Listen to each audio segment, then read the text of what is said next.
710 KURV, Talkback, Dr. Lawrence Gelman, home of the iron microphone, 1-800-580-8255, 1-800-580-TALK. Scientific conservatism, teaching the choir how to sing. We're in the midst of a battle here. It's an uphill fight. The enemy is numerous, but they're ignorant.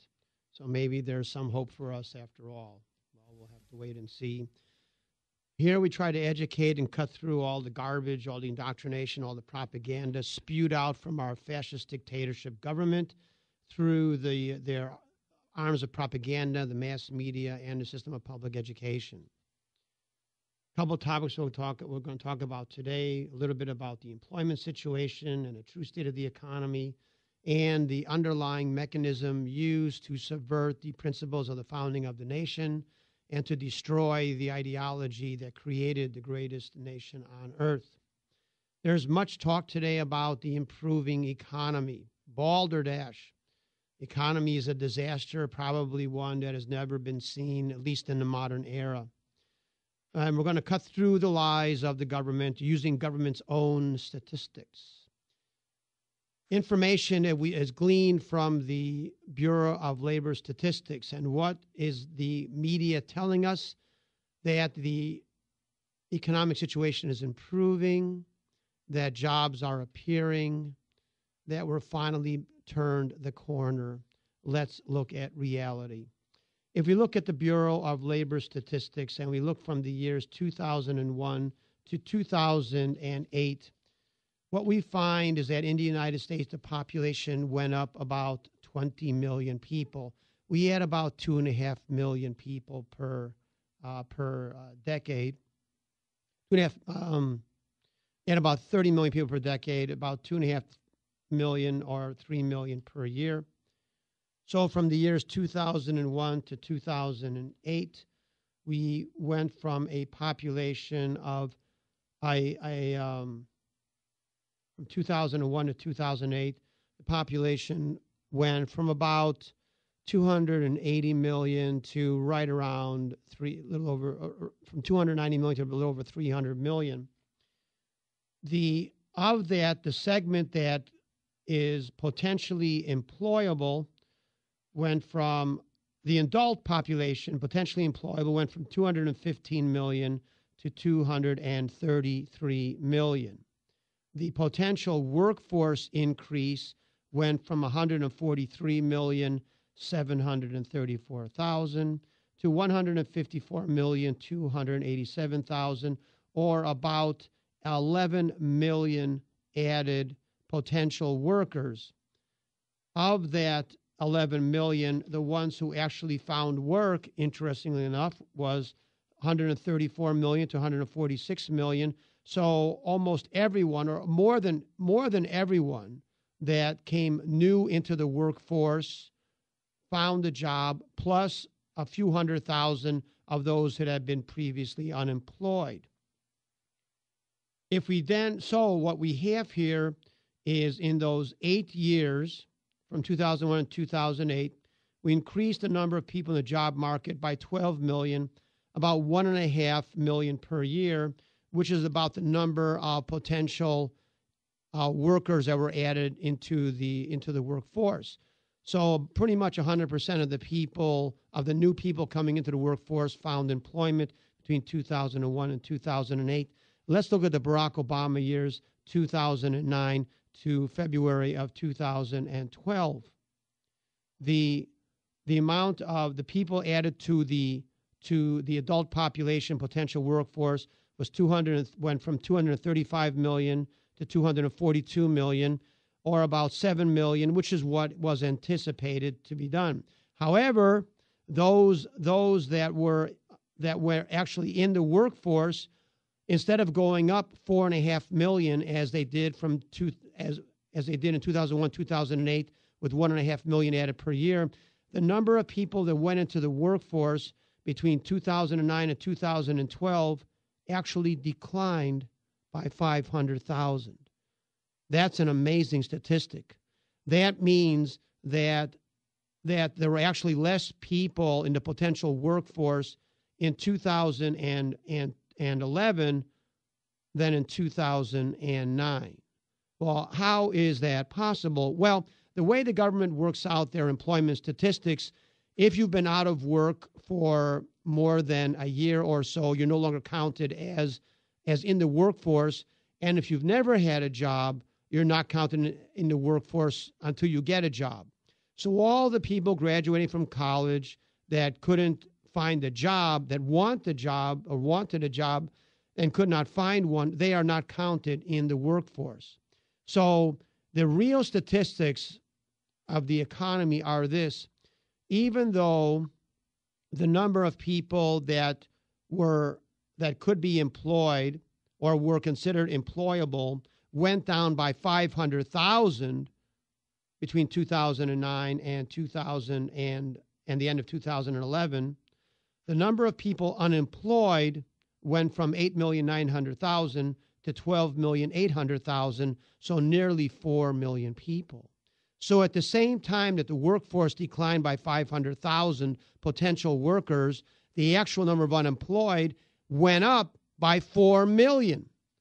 So in effect, we are upside down. Now, that would mean that we have 12,800,000, nearly 13 million unemployed, and you can add to that the 4.5 million that have never worked and are therefore not counted in that statistic. Therefore, really your number is not 12,800,000, but you can add 4.5 million new potential workers, which takes us up to over 17 million people, which makes the true unemployment rate not 8.3%, but over 11%. Now, under the Barack Obama administration, they have made a great monetary effort to increase the number of jobs by pouring money into the market. By my calculations, it is true, if it had not been for the $3 trillion of stimulus spending, the official unemployment would have been not 12,800,000, but closer to 15,800,000, or about 3 million jobs. So it is true that the administration, though the unemployment situation has greatly skyrocketed, that you may attribute 3 million jobs directly related to the stimulus program. However, the stimulus program cost $3 trillion so far. And that means that every job created cost $1 million. That's the government for you. That's government stimulus. That's the way government functions. What happens when the stimulus goes away? Unemployment will skyrocket and the country's going to crash. Now, eventually, it doesn't matter if the stimulus goes away or not. It's not sustainable. It's not sustainable. So Barack Obama has created jobs. It is true. Each one has cost $1 million to the American taxpayer. And that is the true situation of our economy. An unemployment rate that's over 11% and an unemployment population that is bordering on now 20 million people. And I think the most amazing statistic is that in the previous 8 years, from 2001 to 2008, there was almost a 13 million number of people had entered the job market into 1.5 million or so per year.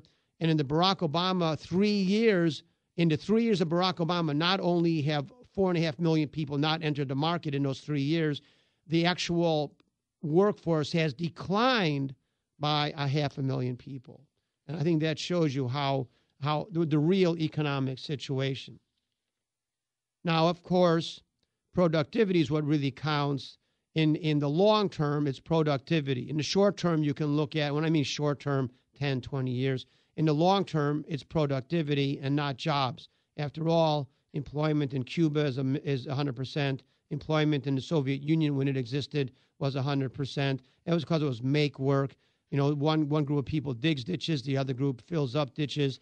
And so you can employ 100% of the people and have them wander around picking up garbage and doing whatever odd jobs, but those are not really productive jobs. So the true important statistic is productivity, which of course has stagnated as well under government regulations. Now let's address health care.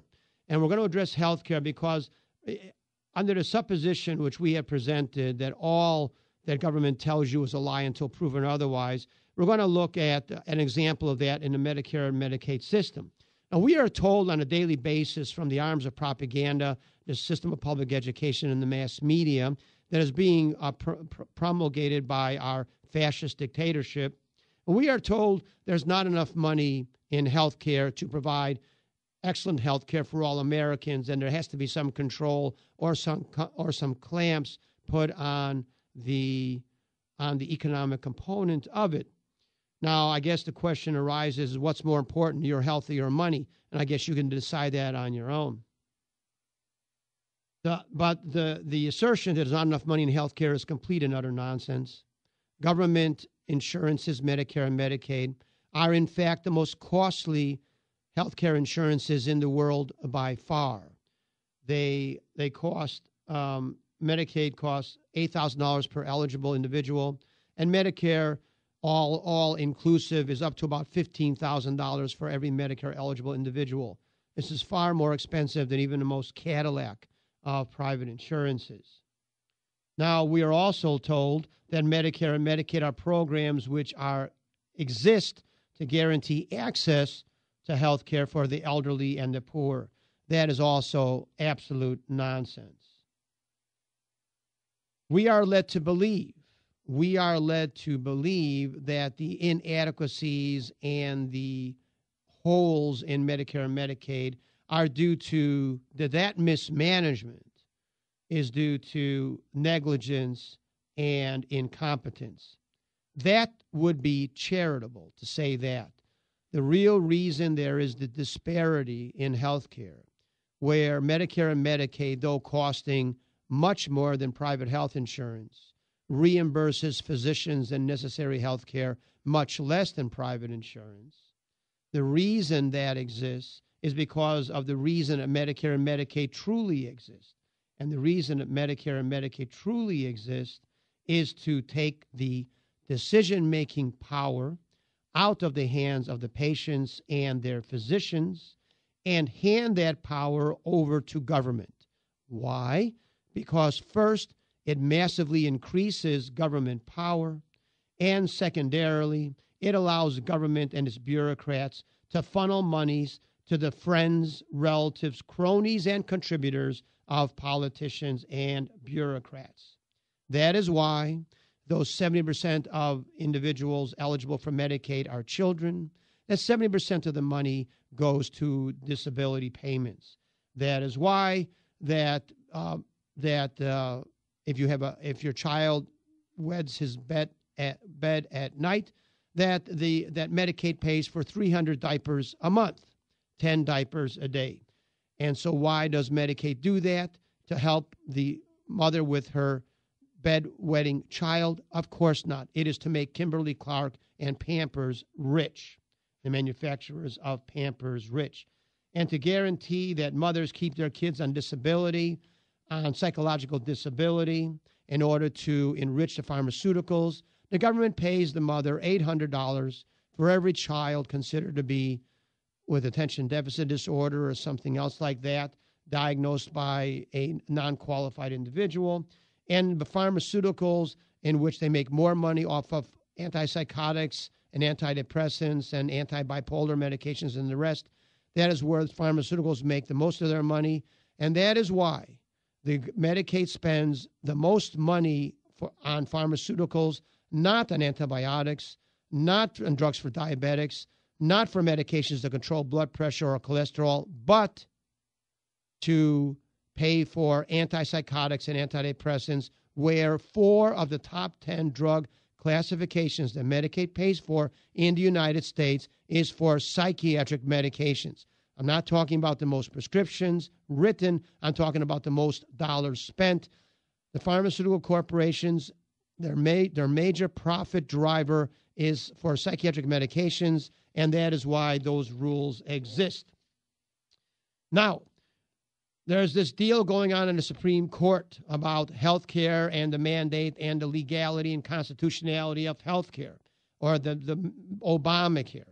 And I heard the other day Stephen Breyer, the most smarmy of all justices on the Supreme Court, actually say that the government has the power to require the individual to buy cell phones, to buy a computer, to be on the internet, and all the other things that we think we can buy on our own without government interference. Stephen Breyer, in defending Obamacare and the requirement to buy health care insurance by the government, and worse, for the government to control your health care expenditures, that, of course, government can do that because government has the power to do that. And he referenced that to something we've discussed here before, the McCullough versus Maryland decision of 1819.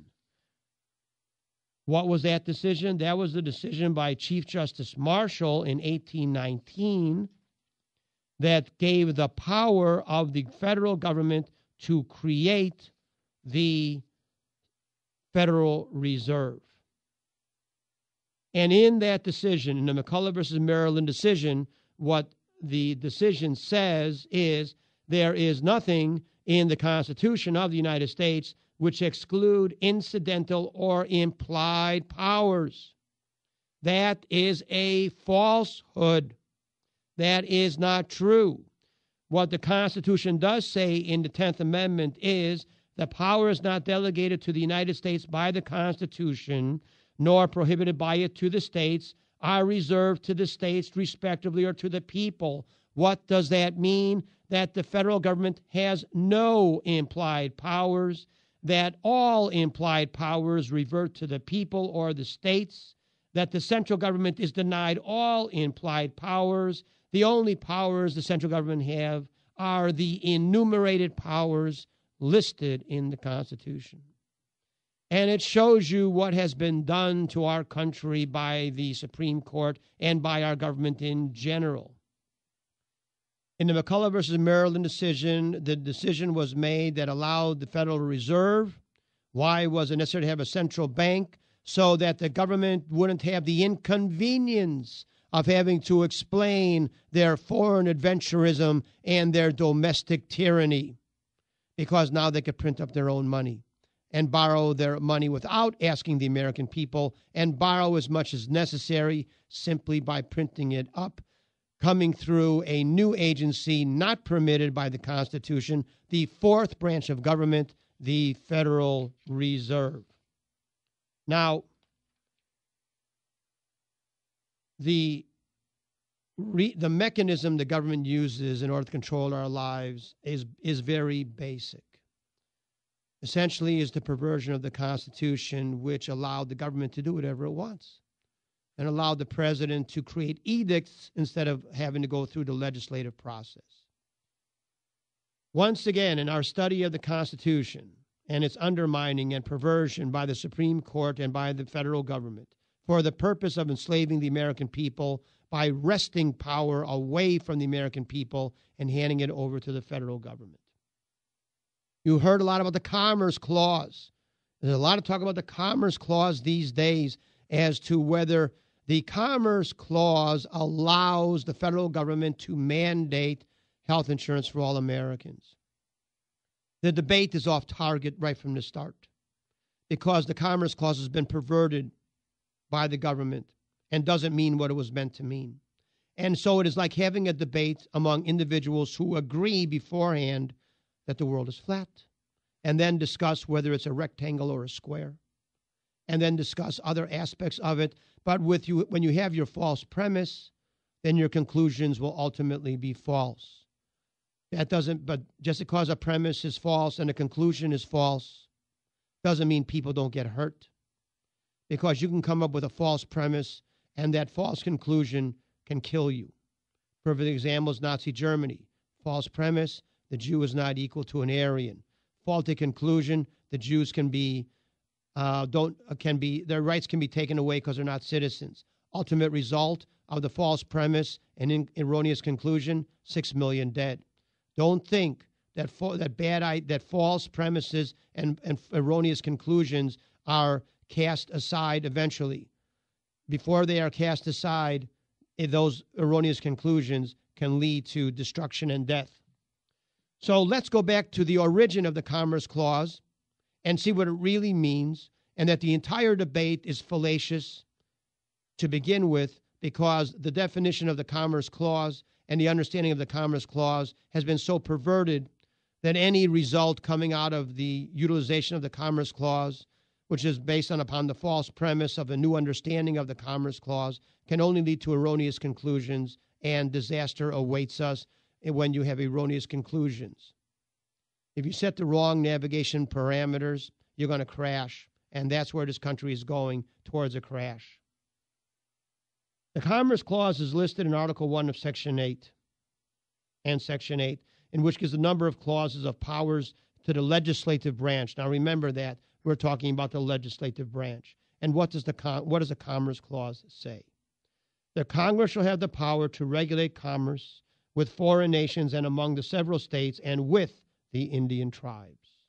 The intent was simply to prevent one state from erecting an artificial trade barrier to another state, and to prevent individual states from setting up trade barriers to foreign trade or to trade with the Indian tribes. It pertained only to that aspect which is what commerce is defined as, which is the transportation of goods. The only other references to commerce within the Constitution confirm the proper definition of commerce, which is the interchange of goods and monies for goods and services. Because the only other things mentioned about commerce in the Constitution are found in Article 1, Section 9, which says, no tax or duty shall be laid on articles exported from any state, obviously, to avoid tariffs. And no preference shall be given by any regulation of commerce or revenue to the ports of one state over another, nor shall vessels bound to or from one state be obliged to enter, clear, or pay dues in another. Once again, tariffs and the border crossings of goods. Section 10 says, no state shall, without the consent of Congress, lay any imposts or duties on imports or exports, except what may be absolutely necessary for executing its inspection laws.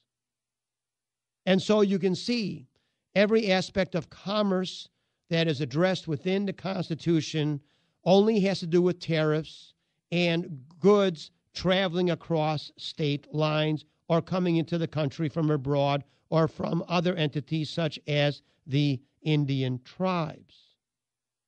But in the Gibbons versus Ogden decision of 1824, a case which was brought to the Supreme Court, which only concerned the transport of goods between states when those states are bordered by waterways, and the freedom of movement across those waterways, the central government in the Gibbons versus Ogden decision contrived to gain control over not simply the interchange of goods and services, but the means of production and the control over the actual providers of services. The Gibbons versus Ogden decision was written by Chief Justice Marshall. In it, he initially appears to adhere to constitutional precepts, acknowledging that the sovereignty of Congress is limited to specified object.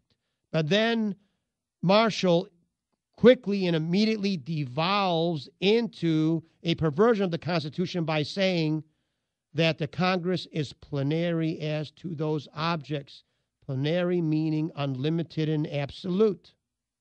Marshall makes a pretense of fidelity to the Constitution, affirming the federal government is denied implied powers by the 9th and 10th Amendments, but Marshall then circumvents this limitation, stating Congress to specified objects are plenary. Under such preposterous reasoning, anything merely mentioned in the Constitution comes under the complete control of the central government.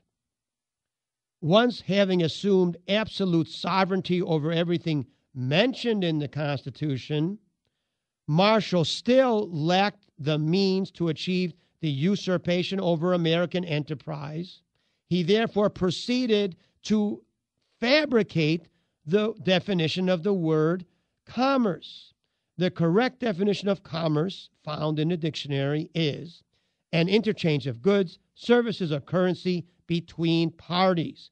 But Marshall and the Supreme Court fabricated an entirely new definition out of thin air to extend the word commerce to encompass all components in the means of manufacturing of those products, including all associated labor and all the activities of the providers of those services. Marshall's tortuous decision requires a complete suspension of logic. For if, as Marshall asserts, the regulation of commerce is not limited to issues of transportation, but is to include all that pertains to the manufacturing process and the provision of services, then why should the federal government be limited only to those aspects of commerce whose products and services cross state lines? We'll be back after the short commercial break. 710 KRV Talkback, Dr. Lawrence Gelman, 1-800-580-8255, 1-800-580-TALK, home of the hour microphone. You're not going to hear this anywhere else, I can assure you, and I'm sorry for that.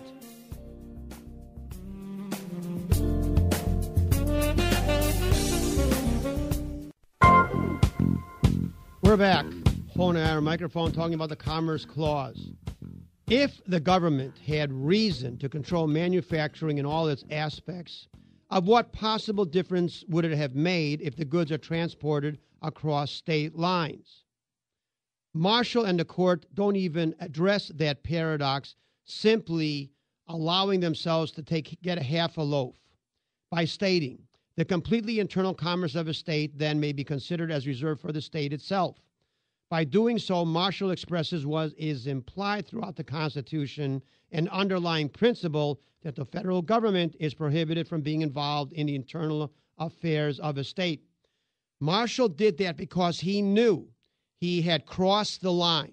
And so the United States government probably would have been overthrown at that time if he had incorporated the Commerce Clause as it stands today. But as the Commerce Clause is interpreted today, it will take another decision, the Wickard versus Filburn decision in 1942, under arch-statist, fascist Franklin Roosevelt. We'll get to that in a moment, but first we'll take this call from John, from wherever. Okay, 7 KRV. Hello? Yes. John? Hello? Yes, you're on the air. All right, I'm glad you called him a fascist. Okay. Franklin Delano Roosevelt. Yeah, well, how many things did he do that was illegal? Took American citizens, and it was Japanese ancestry, so he had them imprisoned in, was it California? Yes. Highly illegal, wouldn't you say? Absolutely. And you know who advised him to do that? Earl Warren. Right. The same guy that sat on the Warren Commission. Absolutely. Kennedy was shot. And you know who advised him not to do that? J. Edgar Hoover advised him not to do that. Wouldn't the media be surprised? Be shocked to hear that their icon of liberalism, Earl Warren, was actually a fascist and a racist. Right. Anything else? Some say FDR was also. FDR was an admitted anti-Semite, as was his wife, Eleanor Roosevelt, that Hillary Clinton, whose ghost Hillary Clinton claims she speaks to. No surprise, Hillary Clinton is also an anti-Semite. Right, agreed. And what do we have now for a president? Somebody that has her as Secretary of State. Right. Well, Barack Obama is a fascist and an anti-Semite as well. Of course he is. Okay. All right, John, I need to get going. I'm running short of time. Hey, thanks for calling. I appreciate it. We're talking about the Wickard versus Filburn decision. Arch-statist Marshall limited his distortions of interpretation to the written word. Inevitably, an equally unscrupulous court would discard this last remnant of constitutional propriety. The 1942 Supreme Court, at the behest of, once again, fascist anti-Semite Franklin Roosevelt, would discard Marshall's limitation on the central government from affecting commerce confined within a state in the Wickard versus Filburn decision, where the court concluded that commerce confined exclusively within a state could somehow directly affect commerce confined exclusively within another state, thereby tearing down the last vestige of a state's and people's defense against central government intrusion into private enterprise. The whole exercise is an interpretive corruption anyway, for the Commerce Clause is in the powers of Congress. Yet, the Commerce Clause is effected through the executive branch. The Commerce Clause says that Congress shall have the power to regulate commerce with foreign nations and among the several states and with the Indian tribes. Foreign nations and Indian tribes are addressed without distinction. As such, the court's interpretation would necessarily apply to all entities listed equally. Since the Founding Fathers could not possibly have presumed authority over manufacturing within sovereign foreign nations, nor, needless to say, would any sovereign foreign nation allow such an intrusion into its internal affairs, then neither could it apply to the internal affairs of states. The government could never have been intended to impose regulatory control over the production of goods or provision of services related to a foreign nation, even though in those goods and services traded with the United States. The only aspect of commerce that can reasonably be regulated by the central government in a uniform manner to all the entities mentioned in the Commerce Clause is the interchange of goods or services between states and other nations, and between states and Indian tribes, and could not possibly include regulation over the manufacture of goods or the providers of services. The difference between the decision and the intent is manifested in the unconstitutional transference, as we have stated, of an enumerated power from one branch of government to another, because the regulation of commerce is enumerated in Article 1, Section 8, delineating powers of the legislative branch. But the power of regulation resides now in the bureaucracies of the executive branch in the form of the Environmental Protection Agencies, the Committee for Medicare and Medicaid, the Department of Education, the Department of Interior, etc., etc., etc., acting via the unelected bureaucrats which populate the agencies of the executive branch, directly answerable only to the president, insulating the central government from the will of the people. Through such contrivance is the country taken to ever greater degrees of government repression.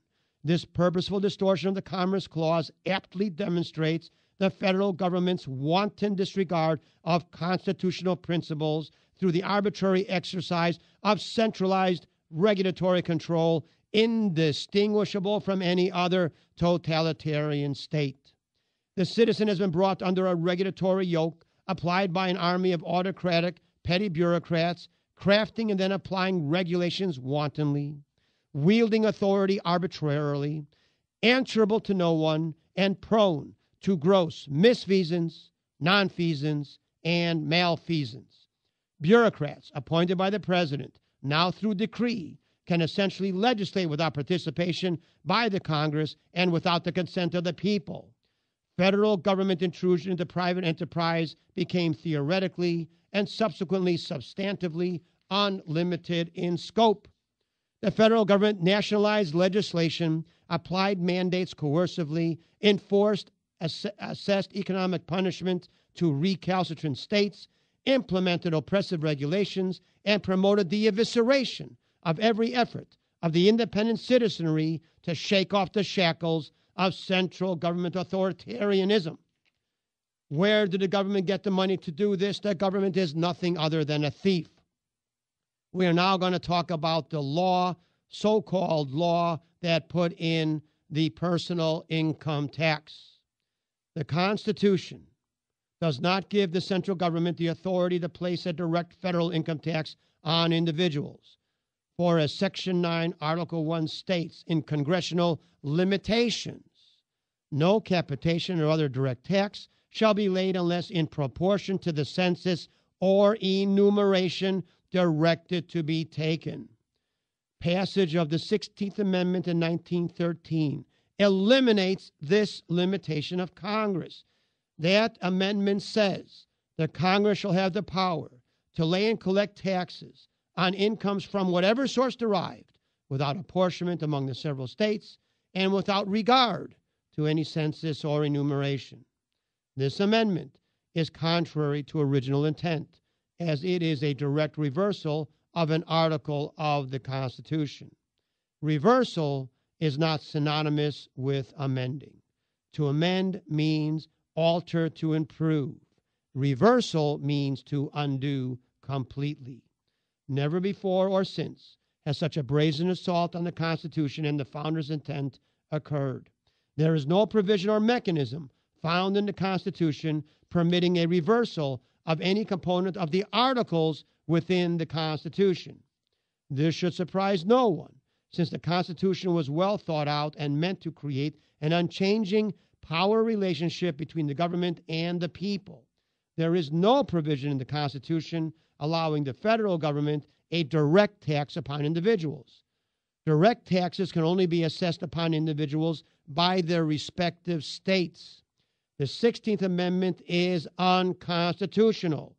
The Founding Fathers' intent is repeated throughout Article 1, Section 2 of the Constitution, which says, representatives and direct taxes shall be apportioned among the several states which may be included within this union according to their respective numbers. The method of apportioning direct taxes was meant to be identical to the method of apportioning representation.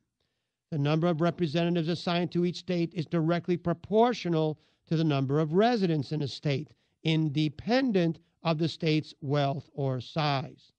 The assessed direct tax was meant applied in the same manner to each state, not to the individual, based upon the enumeration within a state.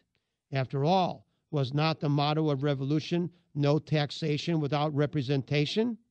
The taxation issue is of such paramount importance, it is outrageous that our government should approach it as in an,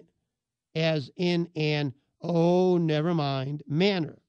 But this is exactly what they wish us to believe the founders would have done. On such an issue, inadvertent omission by the founders is absolutely impossible. And the prohibition of any progressive tax or any federally applied direct income tax is absolute.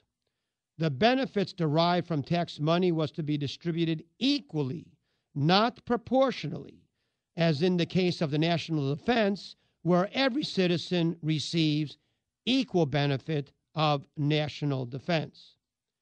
The federal government, however, defends a direct tax, stating that the monies are eventually returned to the states and its citizens in the form of grants. However, the monies coerced from the citizens of the state by the federal government are redistributed back to the states only if the states adhere to conditions attached by the federal government, in effect, holding the states hostage to federal mandates, thus weakening the states in relation to the federal government.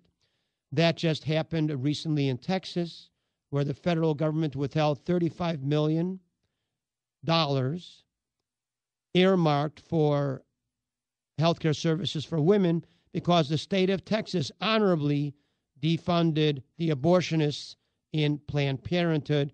And so because the state refused to fund the abortionists at Planned Parenthood, Barack Obama and his thugs in the fascist regime withheld $35 million of our taxpayer funds because they want the state to knuckle under to federal mandate.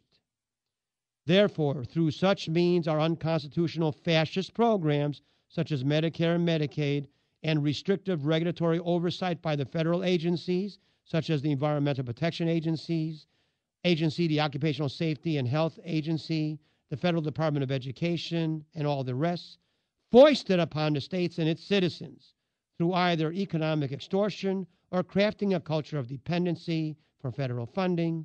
The federal government shackles the states and the citizens to centralized control. Diminished economic independence diminishes political independence of the citizens and the states. The idea developed by the Founding Fathers permitted the free emigration of citizens from one state to another when relatively repressive state governments became enacted, thus offering greater relative freedom in another state where citizens could flee. However, the concept of a heterogeneous state environments is obliterated by the central government through an enforced top-down homogenizing of the political landscape through enforced central government mandates.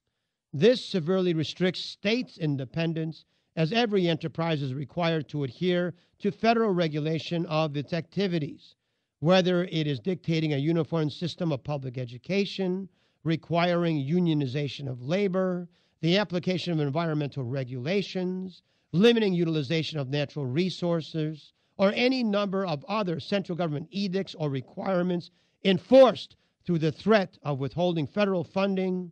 The ability of each state of independent action in creating a distinct or unique social environment is hampered or eliminated by the central government. A national progressive, federally applied, direct tax applied to the citizens of each state reduces the state's access to funds, reducing its flexibility, and chaining the state to a repressive, centralized authority in defense against a repressive, centralized government. The option to choose among various relatively independent societies is eliminated as freedoms of expression are reduced or eliminated as the national landscape is rendered politically homogeneous through the enforced application upon the states and its citizens by uniformly constrictive federal mandates. Selective taxation has become, as the federal government envisioned, an essential ordinance in the government's arsenal in class warfare. The central government's aim in the application of a direct, progressive, federally applied personal income tax is not to fund the government, but to enslave the American people. Taxes are the single most effective means the government has to limit individual liberty, undermine states' rights, control the economic flow, and pit citizen against citizen. The principles that created the Constitution remain unchanged, irrespective of the federally inspired contrivance seeking to alter the philosophical basis of the Constitution. When our government's activities diverge from the founding principles, those activities are unconstitutional, regardless of any attempt to surreptitiously legitimize them under the cover of the amendment process. Therefore, the 16th Amendment is repugnant as unconstitutional. The personal progressive income tax is repugnant as unconstitutional. We have Doug calling from LaFeria, 710 KURV. Thanks for calling. What's your comment, please? Hey, how you doing? Fine. I agree with probably everything, or most everything you say. I don't listen to you all the time. But I think probably 70% of the people in the United States would probably agree with you. And if nothing else, just like the information that you give out. My question is have you ever thought about being syndicated? Because we are not going to be able to make any changes with the elected people we have in office unless there's enough people that agree with what you're saying. And I think most people would agree with it. I do. Well, I agree with you, and thank you very much for the kind words. Unfortunately, I don't think we really understand the extent of the fascist regime in this country. They allow some individuals to be out there, but for me to be syndicated, I'd probably have to pay for it, at least initially. That would be an expensive proposition because even though that many Americans may agree with what I'm saying and are not hearing it through any other medium, even through so-called conservatives like Rush Limbaugh, Sean Hannity, or Mark Levin, the fact of the matter is that most of these stations are run by statists who are in the thrall of statists, and somebody like me coming out of nowhere with all of this, what some may feel is radical thinking, which is nothing more than constitutional thinking, but it is something that I'm looking into and I'm trying to address, but it's really an uphill climb. Really the vast majority of American people if they were educated, they would agree with what's being said in this program. I agree. But they're not. They're kept purposely ignorant. And let's not confuse the word ignorant with stupid. I'm not saying the American people are stupid. I am saying they're ignorant but it's really not their fault because the only media, the only thing that they're hearing is propaganda from the government through the media and public education. But thanks very much for your kind words, and I wish I would do that if it was economically feasible, but right now it just doesn't seem to be. I mean, I'm always hoping that somebody's going to hear some Rupert Murdoch character will hear me and say and point the finger at me. You are now national, but that hasn't happened yet. Well, if you ever need any help, just put it out in the air, and I'll guarantee you some of us would help you. Well, thank you very much for those kind words. Okay, now we have maybe somebody else. Anyway, so this is the situation we find ourselves in, and I'm going to tell you the depth, not only the breadth of ignorance, but the depth of ignorance. Even people that you would think would be on our side, it's amazing how much they've been indoctrinated and don't even realize they've been brainwashed. Of course, the whole idea of being brainwashed is not being aware that you're brainwashed.